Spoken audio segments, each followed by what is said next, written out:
Hey, Omega. Yes, Gunner. So did you enjoy our yearly run-in by the gobbledygooker? Oh, I was pleased as pie. Were you? You weren't some disgruntled family member sitting in the corner, lacking communication skills? No, not this year. To my recollection, I always speak up for pie.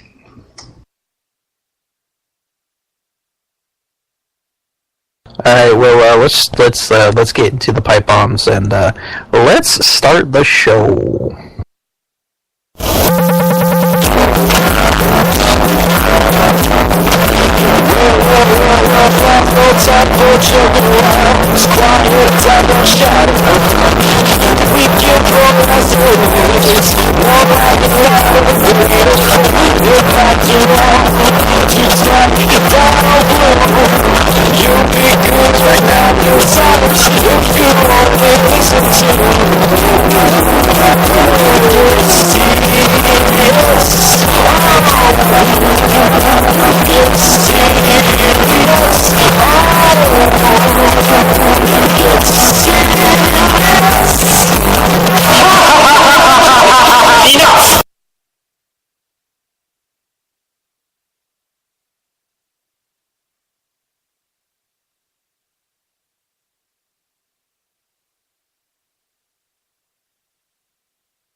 Okay, and welcome back to episode number 141 of Who Gets Serious. My name is Gunner, that is Omega BR.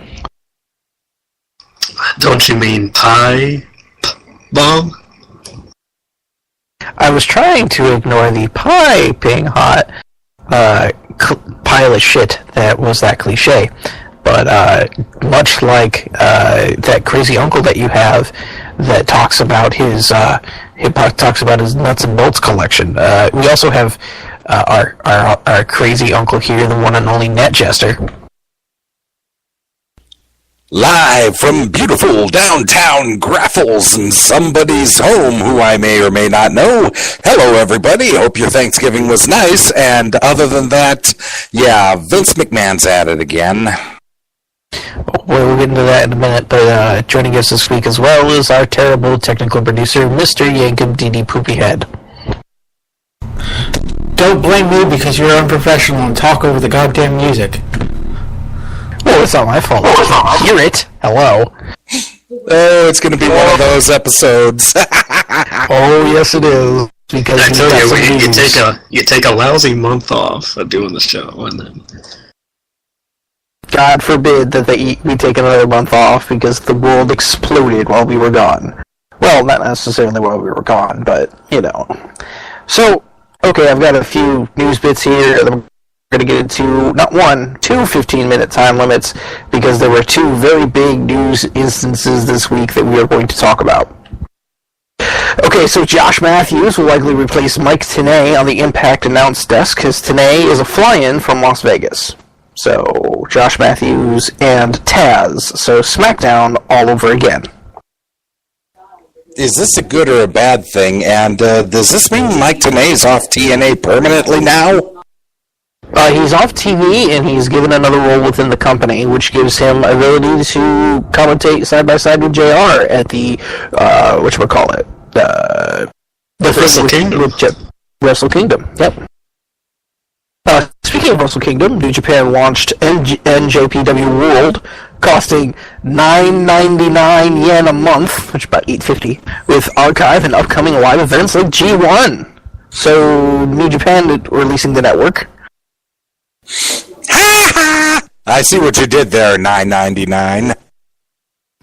they're their own version of the network, which, you know, they're hoping for 100,000 subscribers in the first year, I believe.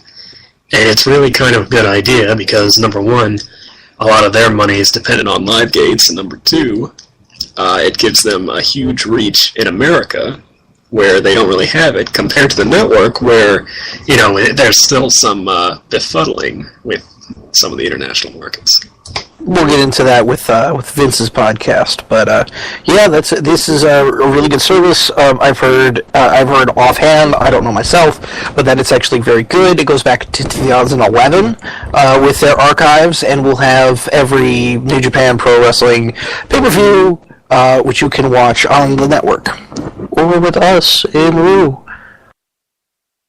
On the tube. Dave Meltzer's certainly excited about it. I'm sure. This sounds good. I might even get it. Another note here, Canadian Radio, TV, and Telecommunications Commission approved the WWE Network as a channel for other providers. So, the shitty version of the WWE Network will no longer be in Canada, but where's our UK version, Mr. McMahon? So basically, Rogers can make deals with other providers now to get a more fully fleshed out version of the network as we know it here in America. Which is awesome for our Canadian brethren.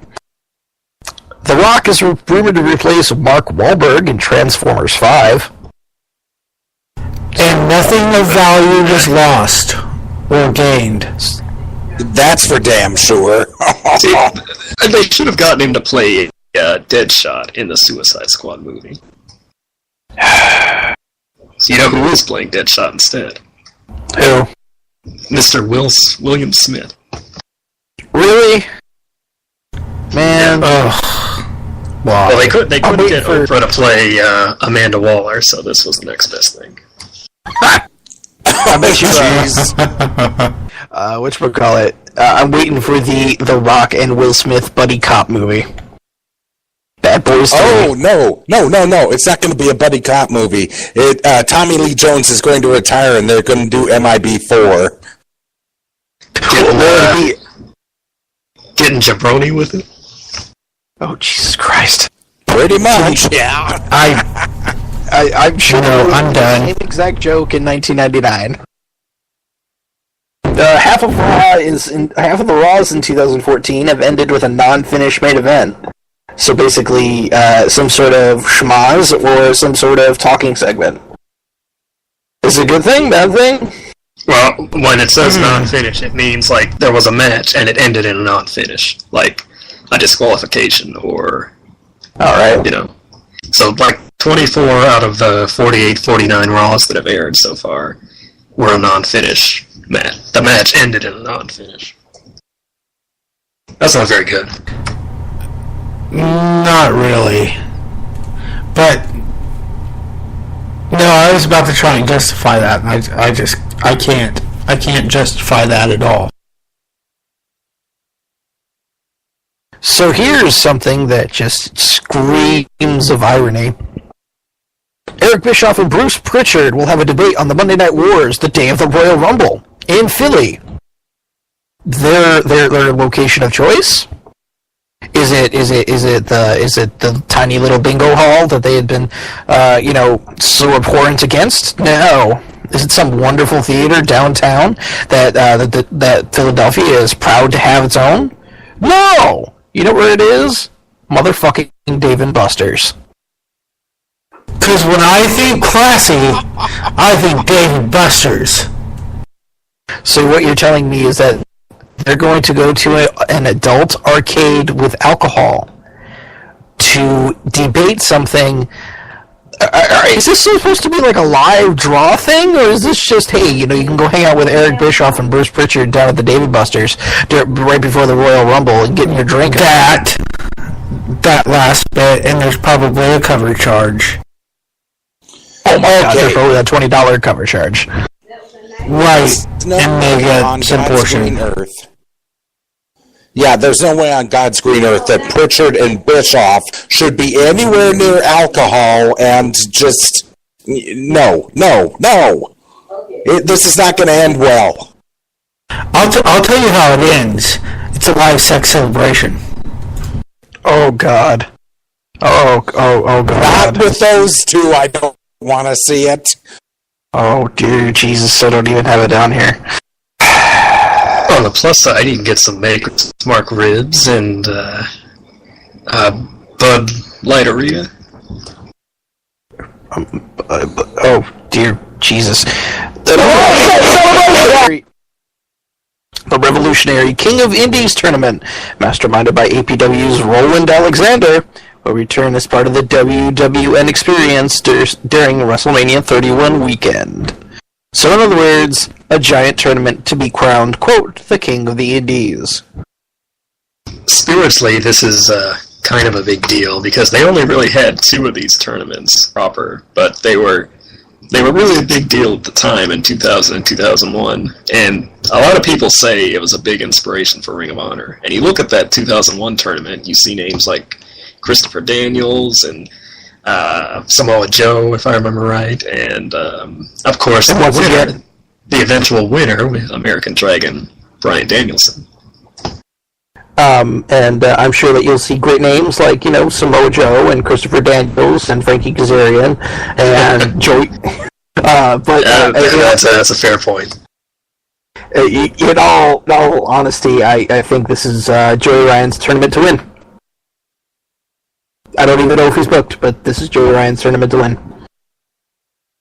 Am I wrong? Could be. At least 40% of the time. Alright. So that's it for the news.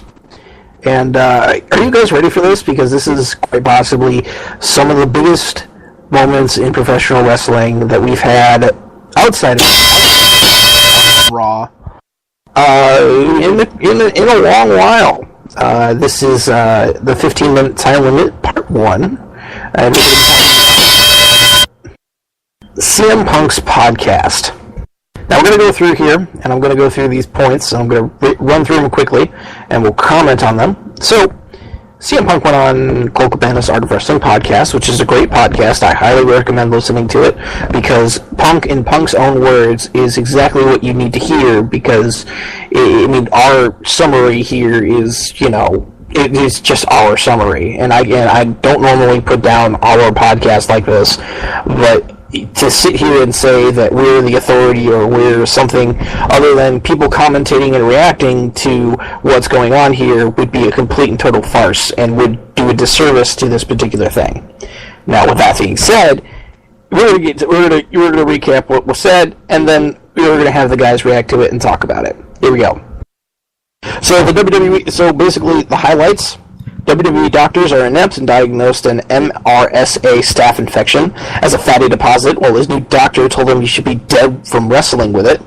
He suffered a concussion early into the 2014 Royal Rumble match, but still worked another 40 minutes, and then passed a concussion test he barely paid attention to, calling it bullshit.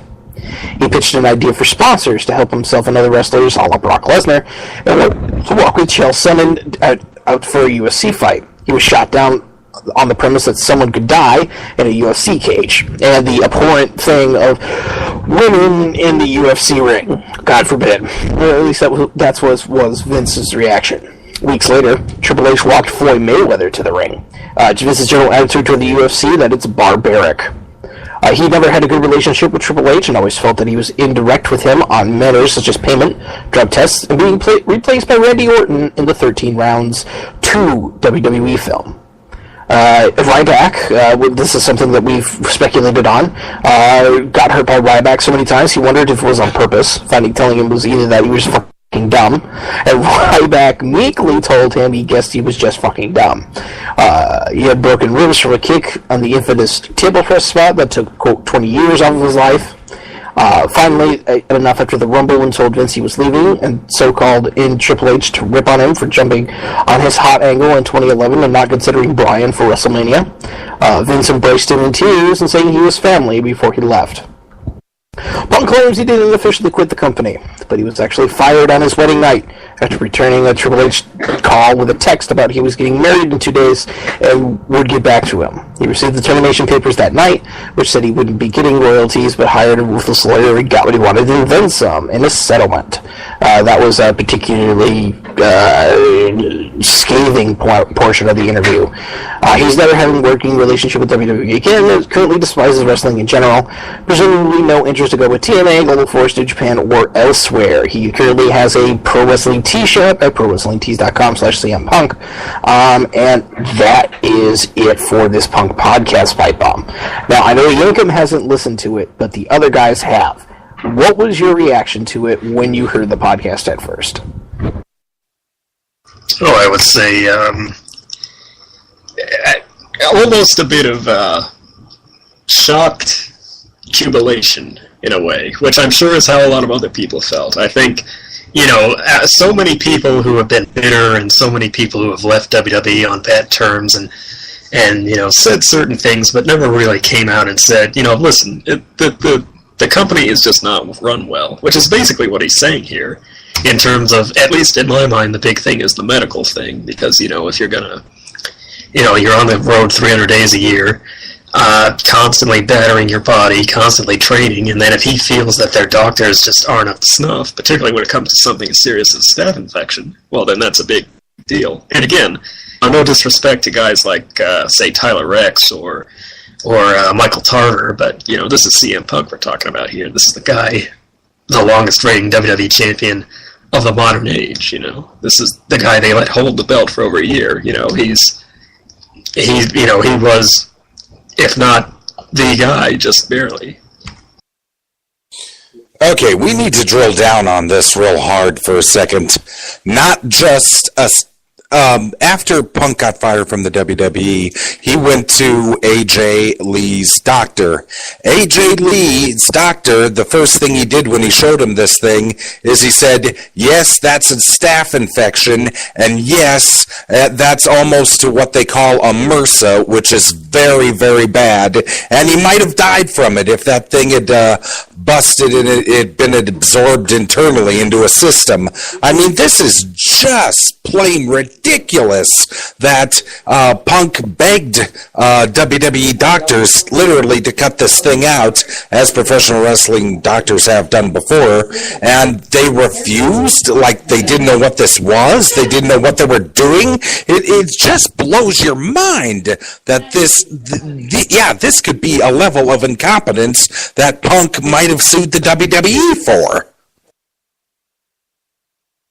And keep in mind that WWE released a statement also saying that the health and welfare of their superstars is of the utmost priority, but they didn't really go into any other detail than that. They just sort of your standard kind of issue release to say, we acknowledge that something was said, and we kind of deny it, but, nothing about... Well, they did mention their main doctor, James Andrews, I believe his name is, and his credentials and everything, but that doesn't necessarily address the issue.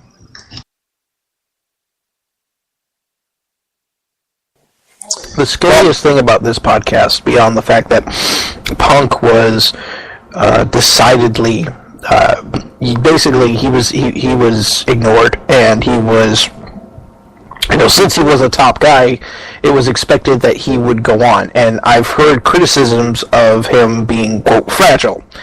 Now, one would say that would be the case. You got to be a very tough individual to be on the tippy top of the WWE. However, some would say, and I myself would be included, that this particular mindset isn't the way you're supposed to do business. Why would you stop caring about this person if they got on top? Beyond the fact that you have jealous, professional jealousy about this particular person being in the spot that he's in. It's mind-blowing to me that people would throw the guy's well-being and the guy himself out a goddamn window, or down 20 feet onto the back of a table that's propped up the wrong way, bashing your head against it and landing on your ass and your back. It's ridiculous how it's ridiculous how people just so casually toss aside Punk being this big whiny baby. And, that's the main criticism I'm hearing about this. What else are you guys hearing about it? Well, you want to talk about that table spot? Ryback himself, on Twitter, tweeted a photo of a bunch of Ryback action figures standing around a Punk action figure that had been put through a table. One of those little toy tables that come with the figures. And, and people were praising him, for being, great and snarky and all that, which, granted, that's, kind of snarky response, and in a way you kind of like it, because it's sort of it's a halfway clever way of addressing it, even if you don't agree with it. But then he went on to tweet things about how, just what you said, quote, that he said Punk was weak and fragile, and that he was making excuses, and that he would continue to train hard and learn hard and work hard, injured or not. And that's the part that really got to me, when he said something, I forget the exact quote, but he basically said whether I'm hurt or not. And that, to me, puts forth that kind of attitude that, you know, you're supposed to work hard. You're supposed to play through the pain. And that was a big point in the podcast. They talked about the fact that, you know, he would tell Vince he's banged up and this and that, and Vince would be like, well, no, we need you for this, so I'll owe you one. You know, put this guy lose this match. I'll owe you one, you know. And, you know, in my mind, it's really a double-edged sword, because on the one, that's part of the attitude that's been propagated, not just in wrestling, but many, many other things for years, that you are supposed to kind of man up and play through the pain and this and that, but then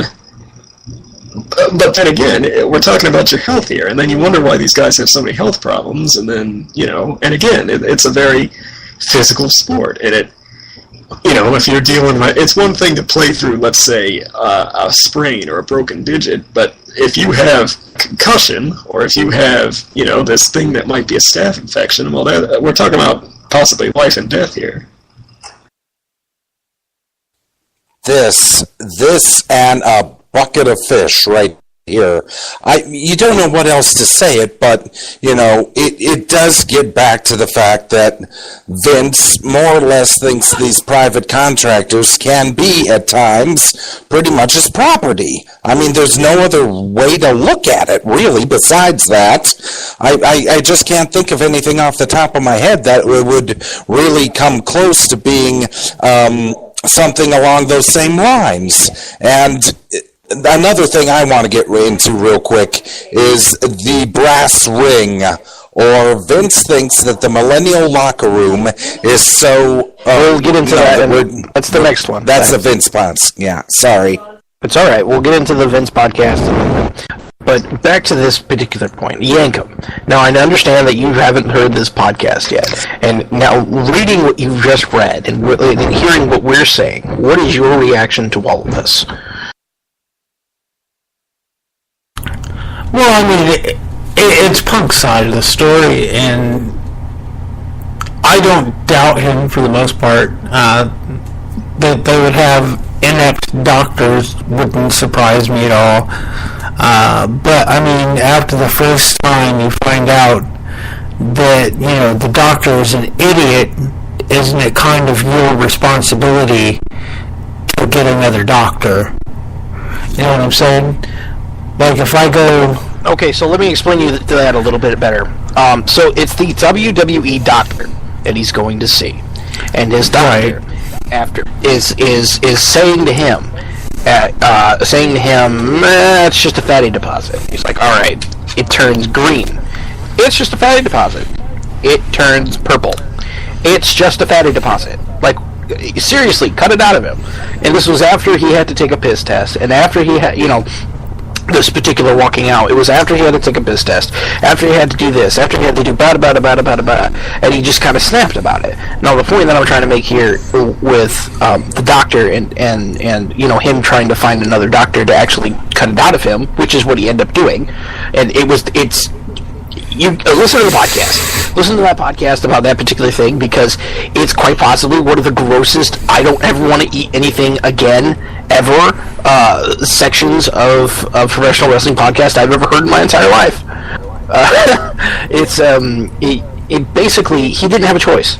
You know, he didn't have a choice of doctors to go to be able to get something done, because he went to the WWE doctor who was supposed to take care of him. It's not the fact that he didn't go to another doctor, it's the fact that the one that he went to didn't take care of him like he should have. I'm a big proponent of patient responsibility. I think once it starts turning purple and the doctors go, no, it's fine, and you don't think it's fine, then you should. It's your responsibility to find another doctor. And we did that. We did do that. Right. Well, keep keep in mind as well, we've got the idea that these guys are on the road for so long, you know.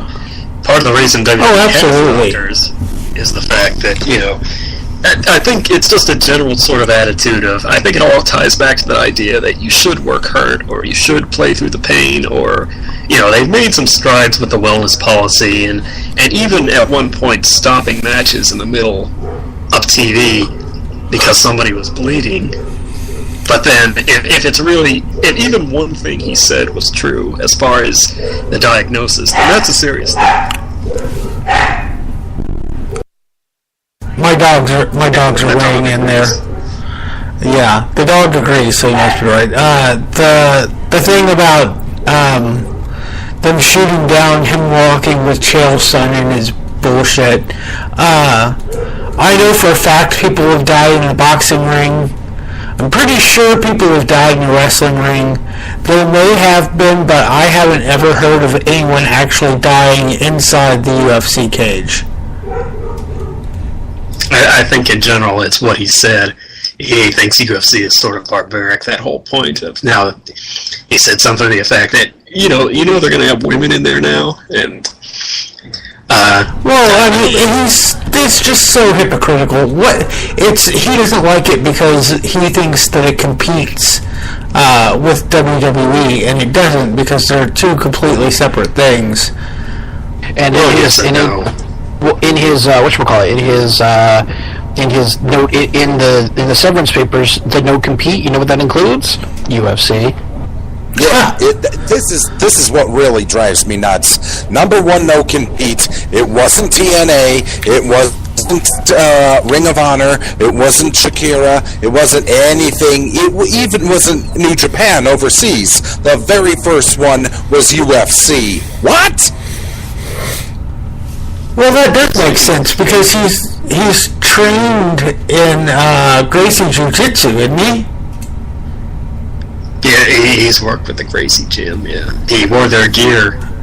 He was wearing their hoodie out to the ring until they made him wear his own hoodie. Right. Well, I mean, you can't sell your merchandise if the gym don't know it's there. The Ryback thing, I thought they brought Ryback in too soon anyhow, so this doesn't surprise me. I mean, he was green as goose shit. And that happened, what, in 2011? Right. Or was it 2012? Well, I mean, he needed to be worked with more. As much as I love the big guy, he wasn't ready yet. I mean, he's got the look, and he's entertaining as hell to watch, but like in-ring safety, he wasn't there yet. I don't know if he's there yet now. He doesn't look near as sloppy and dangerous as he did early on, for sure, but like that thing with him injuring Punk doesn't surprise me at all. Yeah, and I don't necessarily blame him as much. I think by a lot of accounts he's kind of is really just a meathead, and he probably does buy into that whole work even when you're hurt attitude, which it's not entirely his fault, but I'd like to talk. Oh, go ahead. I'd like to talk for a second about Triple H, this thing with Triple H, and how he never had a good relationship with him, which I totally believe. I think, absolutely, not to insult Triple H as a performer or as a person or anything, but he really did kind of come out of retirement, and they said it too. He really did kind of come out of retirement to jump on the whole hot angle, and then kind of went back into retirement. And if you look at the pattern of Triple H from 2010 or 11, he really has sort of jumped on every hot angle, or not every hot angle, but most of the hot angles.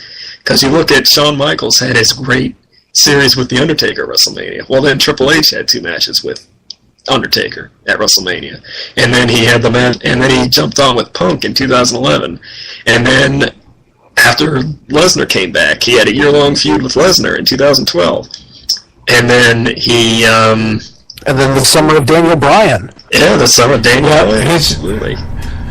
Well, he's still trying to get himself over. I mean, Well, I know he's over, but, like, for some reason he feels like he still has to be that guy, and that time has passed for him to be that guy.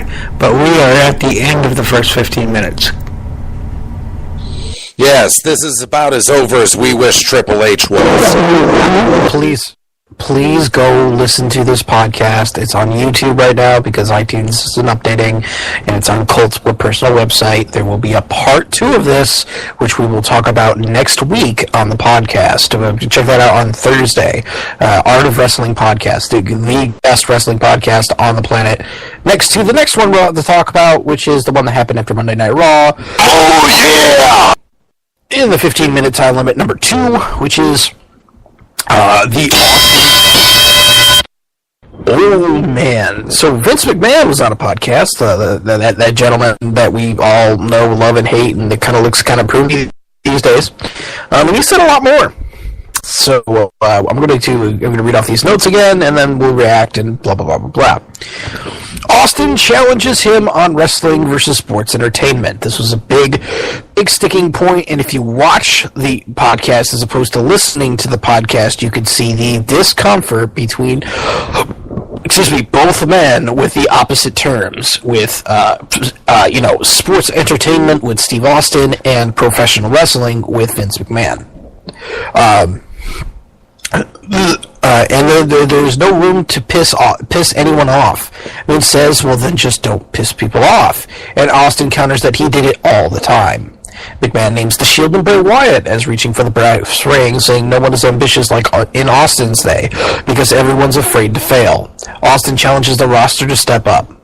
Austin brings up Cesaro and questions what he's lacking. McMahon says he has no charisma and lacks it, but can't say how to fix it. Austin feels he lost steam because he got removed from the Real Americans and then from Heyman. Austin asks about Shane, and Vince says he's working in Japan and enjoying family life. Good for Shane. Austin asks if he wants to talk about CM Punk. McMahon apologizes for the termination papers arriving on his wedding night, saying it was a coincidence, and that he also hasn't listened to the Colt Cabana podcast, which is the one we just talked about. They segue into Austin leaving in 2002 and how Jim Ross was a mediator. They have no one like that now, and lack of communication. Hello, AJ Lee. Vince hopes to work with Punk again, and Austin returned and negotiated his fine down to $250K from $650K, and both agree he deserved it. McMahon says that it was his decision to end the streak, and it was about timing, and also that no one wants to give back more than The Undertaker. Brock Lesnar is a special attraction and isn't around as much as a result. When asked if Randy Savage will be in the Hall of Fame, McMahon doesn't hesitate to say yes, but can't say when. McMahon's business motive has always been to help himself rather than hurt the other guy like Ted Turner did. He tried to buy AWA from Verne Gagne, and says that Bill Watts is the only person that invested money back into his territory. Austin asks about JR, and Vince says that the LA incident was really unprofessional, but that he'd work with him in the future. Ross wanted to pull back and work from Oklahoma, and Vince needs people who can be there 24/7. Austin says he'll get Ross's word on that next week in the next couple of weeks when he's on the podcast. McMahon says that the feud with Austin works so well because he is Austin at heart and hated the guys who looked down on him as a kid, thereby knowing how to act like them. His father told him he couldn't be both businessman and wrestler, but that being in the ring was the greatest thrill. I'm going to quote a little Star Wars here and say that, the evil you've become, McMahon is basically a Sith Lord at this point. And if you understand what I'm saying, then kudos to you. WrestleMania 13 is brought up, and Austin's bleeding, which Vince said he was probably pissed about at the time, but it's not about what I want, it's about what the fans want. Austin asks if he's truly listening to them and in touch, and McMahon says he believes he is, and the future is good. And Austin closes asking when he'll retire, and McMahon says he's enjoying it now more than ever. And a notable quote in the middle of this podcast, which I found to be hilarious. Quote, I own the network, so I think we're going to give this another 15 minutes. Yeah, they were going to cut him off because it was the top of the hour, and he told them not to do so. So that was pretty cool. Well, let's just start at the top here. This whole wrestling versus sports entertainment thing, and you're right. Austin. It seemed like Austin was holding back a lot. Like he didn't really want to push too hard, but he did push, and he was really getting on him about this whole, what we did was wrestling, or what we did plenty of wrestling as well as sports entertainment. And he brought up the first segment of Raw and how it kind of drags on. And how, he thinks, in general, they just need more in-ring wrestling on the show. And I'm not sure what Vince's response to that was. I think he was just sort of like, he brought up the Raw that had just aired, and he said he thought it was a good show. He thought the segment with Wyatt was he thought the six-man tag that closed the show was good. So I think I think what you draw from that is Vince sort of thinks things are good, and Austin's kind of pushing him like, yeah, they could be better. I would agree. That's pretty much the position that he's sitting on. He's in a white tower, and Austin was basically, I'm attacking your white tower with the points that pretty much every smark has been saying, and we've been saying for however long it's been. But the problem becomes, he sees it as a white tower, and he thinks he's connected, when we all realize that, the Emperor's naked. Let's talk about this whole stepping up issue too with the locker room, and a lot of people kind of got mad at the fact that McMahon said nobody wanted to step up and everybody's afraid to fail, and this idea that people. I don't even think they even said Daniel Bryan's name once during the podcast, and there's one. Obviously, Punk is another issue. Zack Ryder, even a lot of people brought him up. Oh yes, and I'm a. Okay, sorry about that. Yeah, I'm about to right fricking now. For Vince to say that no one has stepped up and taken the brass ring, well, I want to remind you, Vince, of a few years ago when you didn't really have a presence on social media. You didn't really have a presence on YouTube. You know who the guy who almost single-handedly gave you that presence was? That was Zack Ryder. That was Zack Ryder's YouTube shows. Zack Ryder on Twitter. You probably owe the entirety of your social media presence to Zack Ryder, and him being de-pushed and him being. I don't think that's true at all. All they had to do was start using the social media, and they had the social media before Zack Ryder ever started his self-push campaign. They didn't execute it well at all. Maybe not, but they absolutely would have. It would have been where it is now, with or without Zack Ryder.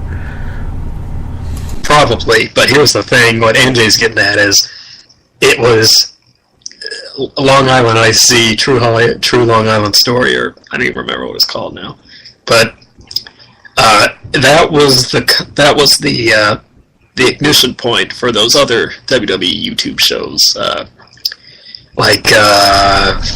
right. Remember when they had? I know what you're saying. Yeah. I mean, well, I can remember Zack Ryder's one if we can't remember anything else that the WWE's put on YouTube. There were a few good ones. The mailbag and right. The one with that one with Ziggler, wasn't it?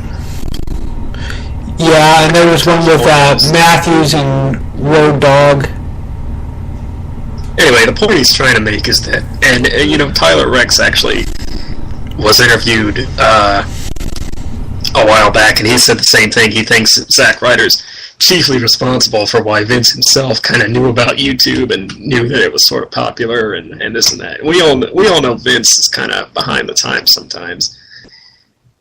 But back to the point of nobody stepping up, and even Cesaro, I think it's kind of, it is kind of a difficult situation, because when McMahon asked him, or when Austin asked him point blank, what can Cesaro do, or what can you do, what can we do, McMahon he didn't know. He didn't have an answer, and he said as much. So that tells me he generally doesn't know. I mean, and I think we could come up with an answer. I think other people could come up with an answer, and it might not work, but I think there's the answer of, well, first of all, use him better, because look at how you're using him right now. He's sort of just, getting beat up on the pre-show. He's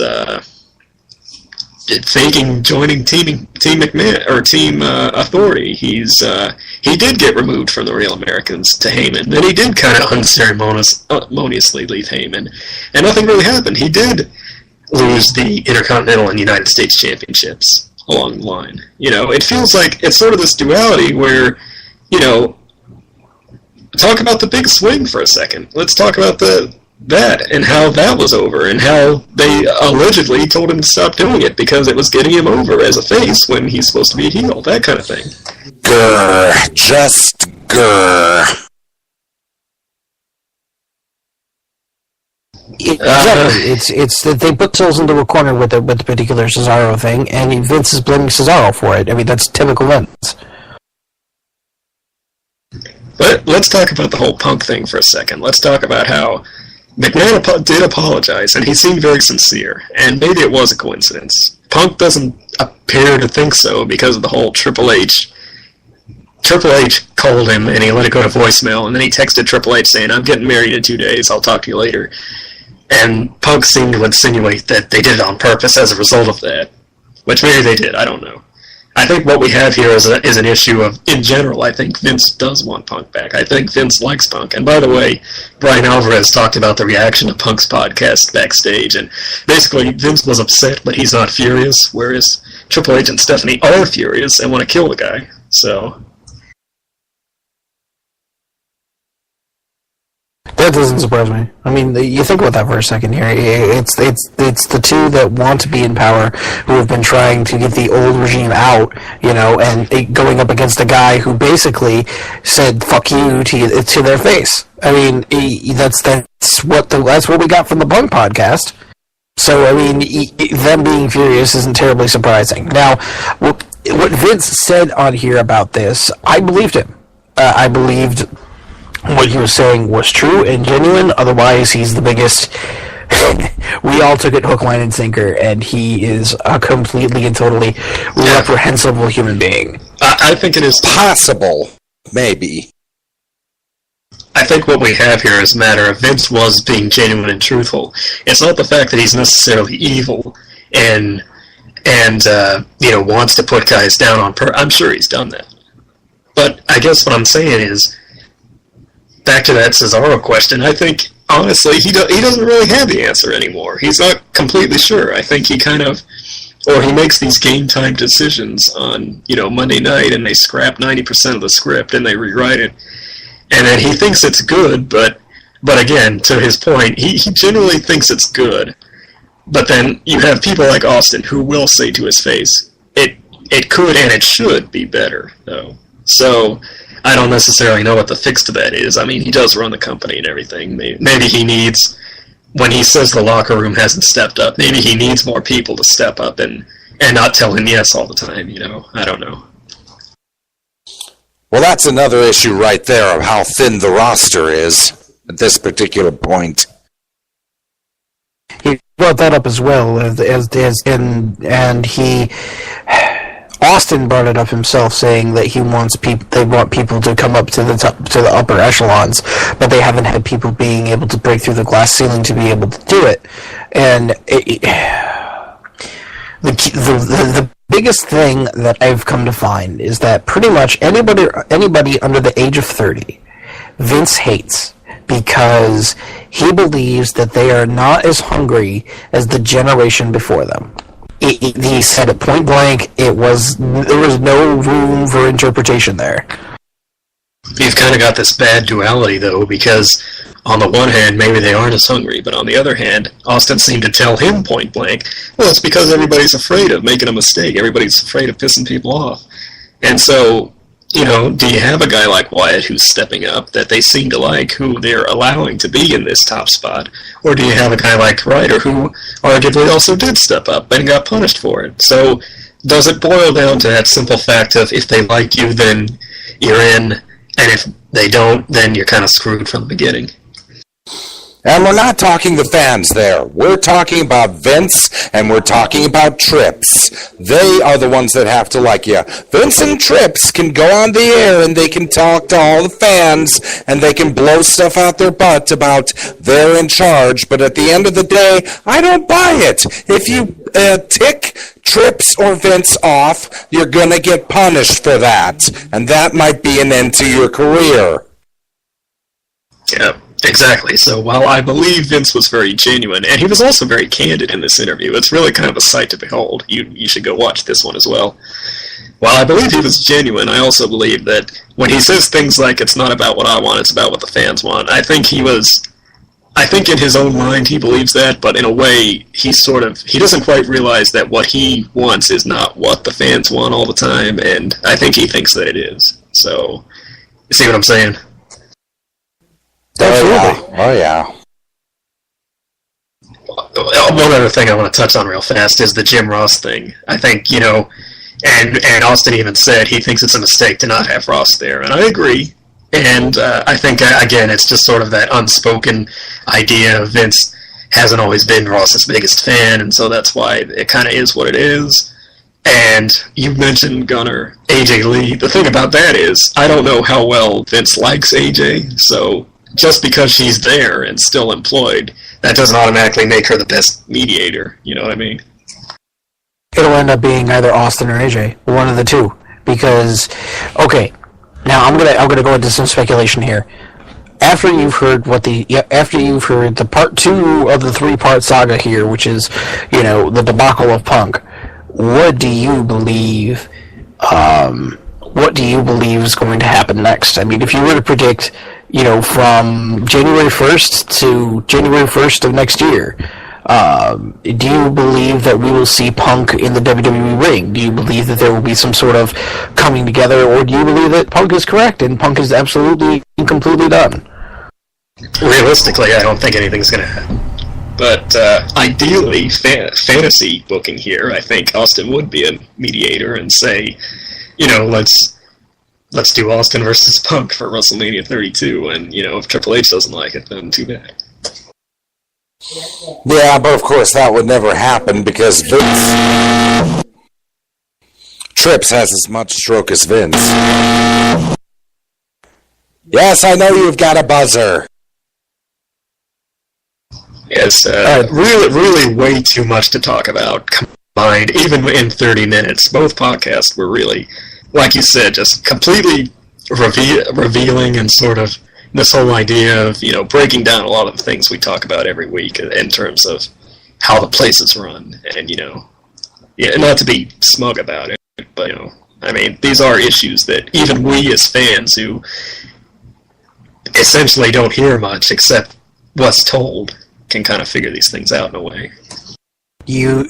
I highly suggest listening to the Colt Cabana podcast, and I highly suggest that you watch the Vince McMahon Austin podcast. Watch it if you can on the WWE network. Yeah, it's even worth it is. It's even worth subscribing to the network for even a single month if you can watch that podcast.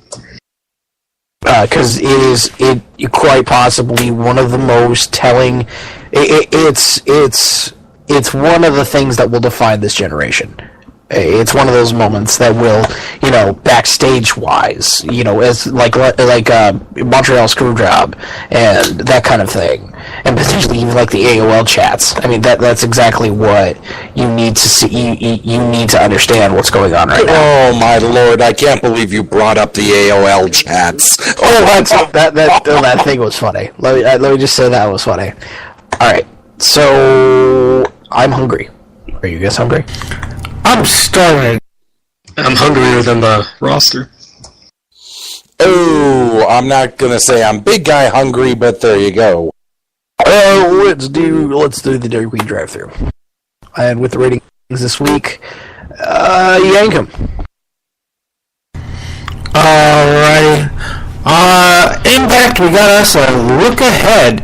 It's the highest rated program on the network. Was an episode of Buying Alaska that had 535,000 viewers 2 weeks ago. It had the best average ever a few weeks ago with 214,000 weekly viewers. They usually get between 100,000 and 200,000 viewers in prime time. Their bigger shows are doing better and in the 200,000 range. SmackDown last Friday scored a 2.09, essentially even with a 2.11 rating the week before. It was the first time back-to-back episodes scored above a 2.0 rating since February 28th and March 7th during WrestleMania season. The show drew 3.024 million viewers, which is up 5% from last week's audience. It was the first time SmackDown drew more than 3 million since March 28th during the peak of Mania season. And also, Raw here is not available, but the Twitter TV... Really? This is what we're reduced to now? Yeah, somebody couldn't find it. Oh, for the love of fuck. TV rating not available, but the Twitter TV rating was 1.388 million, down 23% from last week's 1.796, lowest score since September. I don't see how it would be down 23% across 1 week. Oh, I can. And his name is Doodaloop, Anonymous Raw General Manager, the killer of ratings. Can you hear me, Vince? Can you hear me, Trips?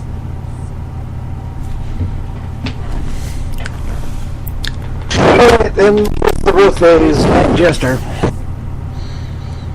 Matt Jester can't read the birthdays. He's on his phone. Yeah, remember? Well, Matt Jester, you're terrible, so I'll do it.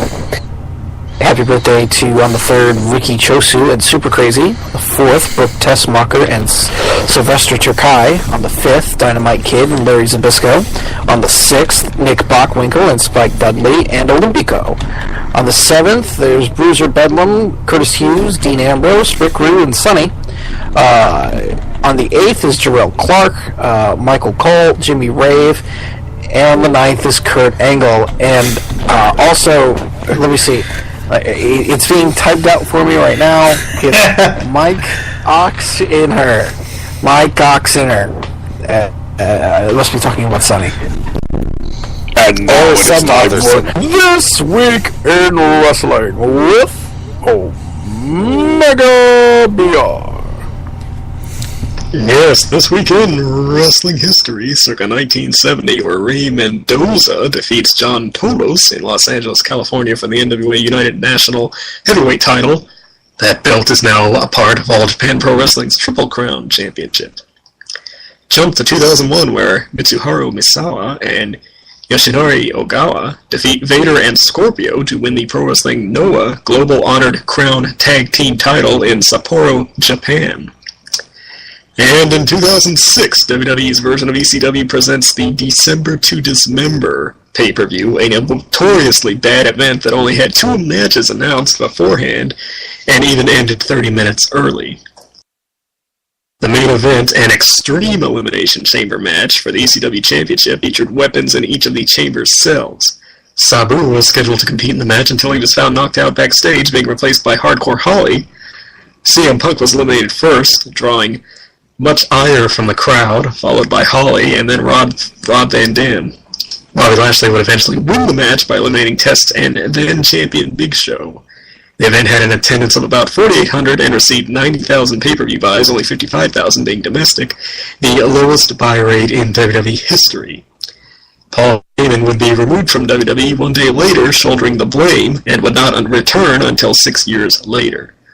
Also, Tommy Dreamer and Stevie Richards both asked to be released as a result, but were denied. Where does this begin? Wrestling history. When a pay-per-view is so bad that 2 of your wrestlers are like, you know what, just, you don't have to pay us anymore, and we don't have to come in here anymore. Does that sound good to you? Bye, see ya, wouldn't want to be ya. Speaking of that, Happy Trails. Happy Trails with Conan, who was detained at a Chargers game a few weeks back, a photo of which was posted by Rey Mysterio.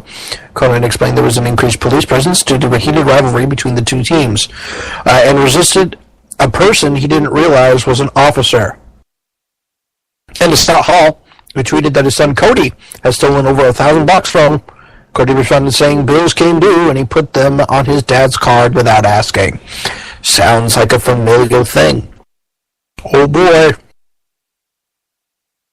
Now, beyond our obvious suggestions of these two podcasts we just suggested to you, what should we watch this week in wrestling, Mr. Yankum DDS?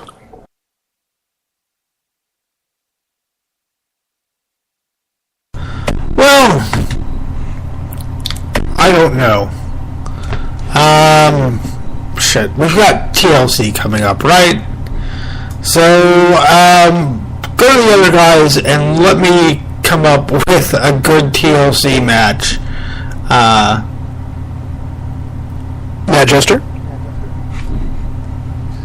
Well, I will, even though it's been pretty much panned on all of the internet last night. There was one good thing, I believe at least, about last night's Raw, and that was the Team Turmoil match. We had some pretty good stuff go down, except for the ending and who won. Omega.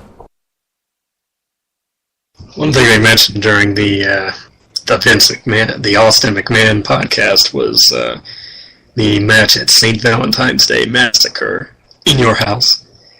That featured McMahon versus Austin in a steel cage for the opportunity to wrestle for the championship at WrestleMania 15, I think it was. Also the debut of The Big Show in WWF. So go check that out on the network, if you please. Yankum DDS, what should we watch this week in wrestling?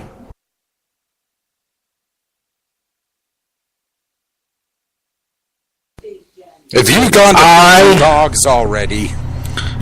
Would you stop? I got nothing, so here's what I'm going to do. I'm going to say to rewatch that backstage interview with Rowan. I think it was Harper. I can't remember which one's which.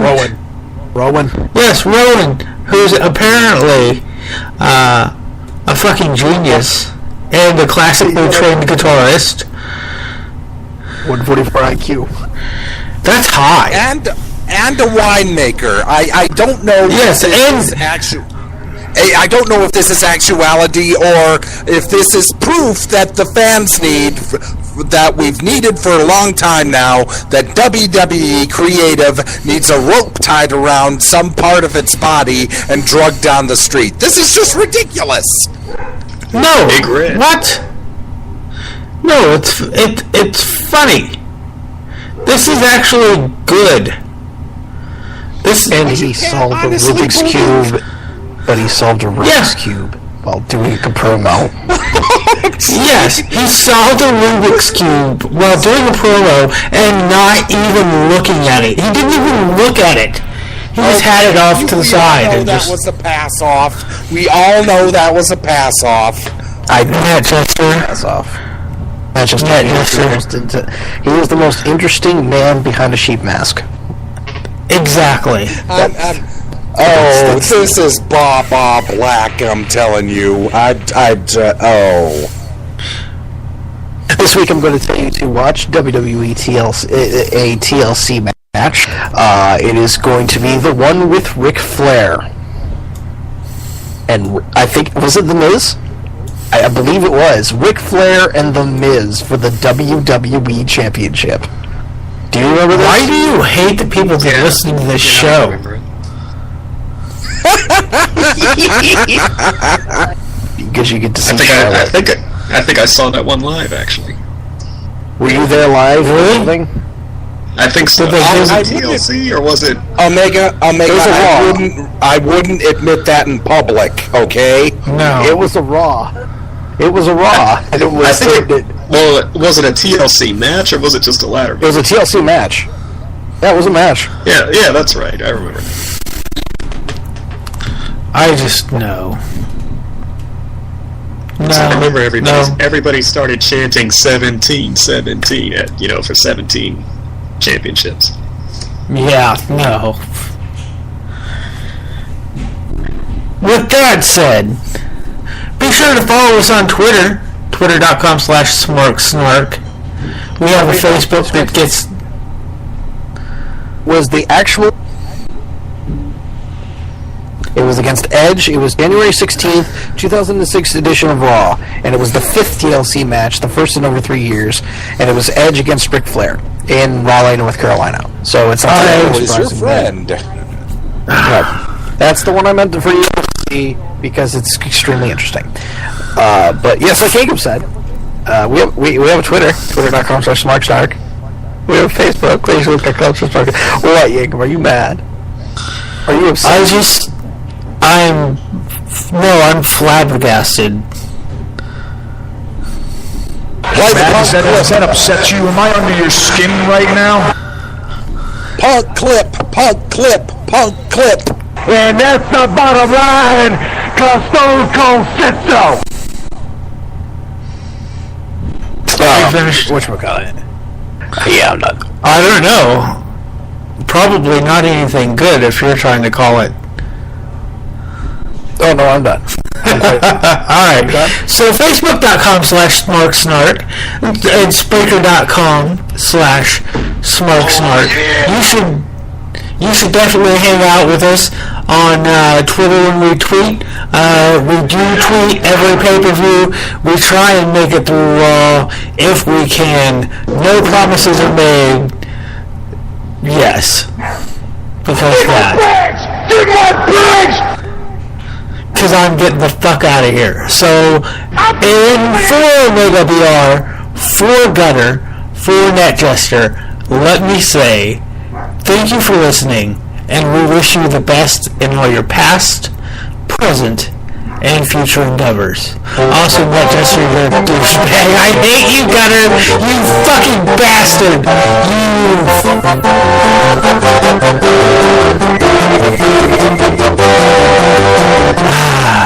At least it's a game I like. I'm sure there was an ending here somewhere, but I'll just pass this off to you, fearless leader. Good night, Fort Wayne.